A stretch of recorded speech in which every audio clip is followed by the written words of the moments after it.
What's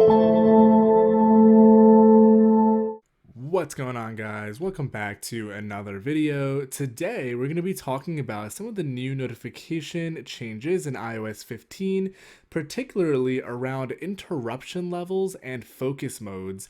So Apple introduced a new concept where the user can just say do not disturb, focusing, sleeping, all these different modes, and us developers now can take advantage of knowing the mode and rather setting the interruption level on our notifications. So today we'll take a look at some of the new APIs around it, what it means for your actual code, and how we can best leverage all of this new stuff to make sure our notifications are seen, whether that means in the summary here or in another capacity. So if that sounds good, make sure you start by dropping a like as per usual, hit subscribe, you guys know the drill. That all said, let's get into the video. Alright, let's go ahead and get started by opening up Xcode and creating a new project. Bear in mind, this is Xcode 13, Beta 1. We're going to stick with the app template under iOS. As soon as Xcode decides to stop being slow, bear with me here. Alright, we're sticking with this one. We're going to go ahead and call this notification updates. You want to make sure, of course, your language is Swift. And for the interface, we're just going to stick with storyboard. This works with Swift UI as well, of course. Go ahead and continue. We'll save this to our desktop.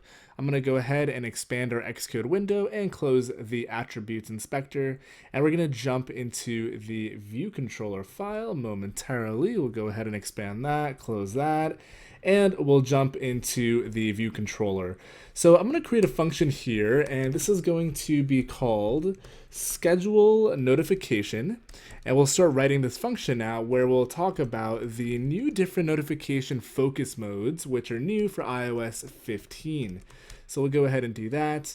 Now, the process of creating notification is the same as before. We first configure our content, then we configure our trigger, then a request, and then we schedule the actual request.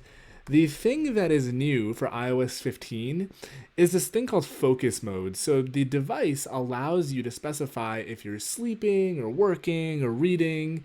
And in a related context, apps are now allowed to specify the type of delivery of the content of the given notification. So either the notification will show up in the user's notification summary tray, or it'll break through the kind of focus mode or be shown passively. So let's go ahead and create this content first and foremost. So before we actually use anything in notification, we need to go ahead and import the user notifications framework. And we're going to go ahead and create some UN notification content. So if I just go ahead and say UN content, we'll see this one here, and the mutable content is the one I'm actually looking for. We'll go ahead and instantiate it like that, and we're going to supply three properties on here. The first one is going to be some title, so maybe we'll go ahead and say John Smith is live. Maybe that's the title of our content. We'll go ahead and supply a body here. Go and connect with John Smith in his video. And let's see if we have any errors here. Looks like it is yelling at me. All right. So let's see why this is a problem. Expected initial value after equal. Let's see why this is yelling at me.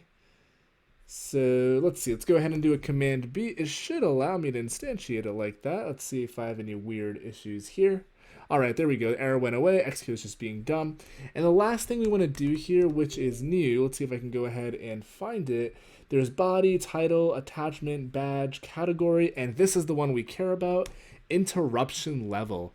So interruption level has a couple different flavors, and if we go back and actually look at the description for this particular property, it's the interruption level that determines the degree of interruption associated with the notification, which is a fancy way of saying the way that the system is going to manage this notification is dependent on what you supply here.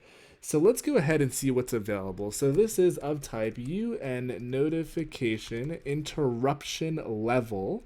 So this one here, and it's an enum, and there's a couple on here. There's passive, time sensitive, active, critical, And these are the main five, or main four, I should say, that we need to talk about. So, critical is anything that, is critical. So, something like those Amber alerts that you get in the US, severe weather alerts. So, anything that it needs to break through do not disturb or a focus mode.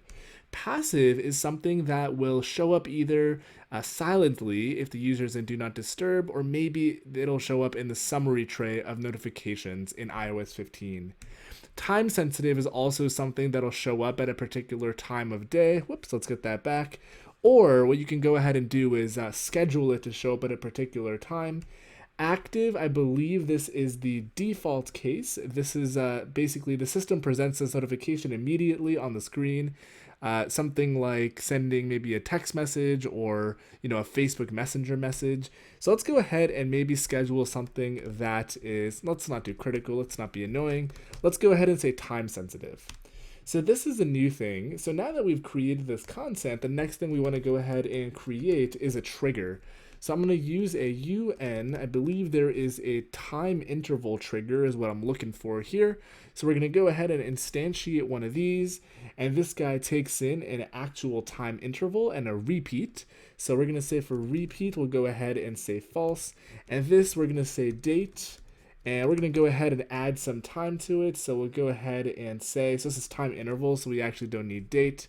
We can just go ahead and actually say here, maybe in 10 seconds, this will go ahead and fire. And now that we've created this, we can go ahead and queue up a request. So we're going to say UN request, which is going to be a UN notification request, I believe is the one that we want. We'll go ahead and create this with an identifier and content and trigger. Content is content, trigger is trigger, and identifier, I'll just go ahead and say time sensitive example. And of course, the very last thing you want to go ahead and do is say UN notification center. And I believe there is a default center off of this. Let's see, current center. And we're going to go ahead and schedule the particular request. So we're going to go ahead and I believe we can add the request like this, add, and with a completion handler. And this completion handler is going to give us a error. And if we're going to get an error, we're going to say if let's error is error. We'll go ahead and print this to make sure, nothing went wrong. Otherwise, we'll go ahead and say success here. And we're basically going to call this function. I can make this a let up here for the content. In viewDid load, I'm just going to go ahead and call it with a slight delay here. So we'll say async after now plus maybe 3 seconds. Go ahead and call this function in here. We need to go ahead and say self dot since we're in a closure.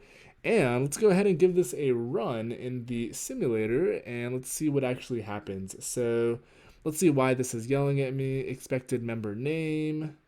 Let me just go ahead and hit Command B. Maybe Xcode's doing funky stuff again, which it looks like it is. Sometimes in Xcode 13, if you get weird random errors, it might just be Xcode and not you. So just try to Command B to build and see if those errors go away. I don't know if we actually need permission here from the user. Let's go ahead and see if we do. We're going to say UN notification, and I think we do need to request authorization. So we are going to go ahead and say from current, we're going to request authorization from the user with some options.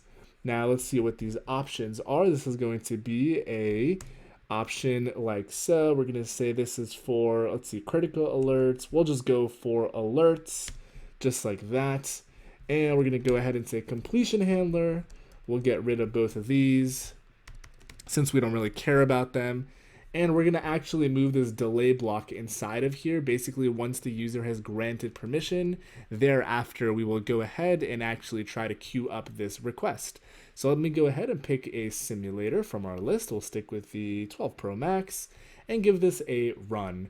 Admittedly, I haven't actually tested this in a simulator, so let's all cross our fingers and see if it decides to work. Usually it's a hit or miss with any of this new beta stuff, so we'll see how we do. So here is our simulator loading nice and slow.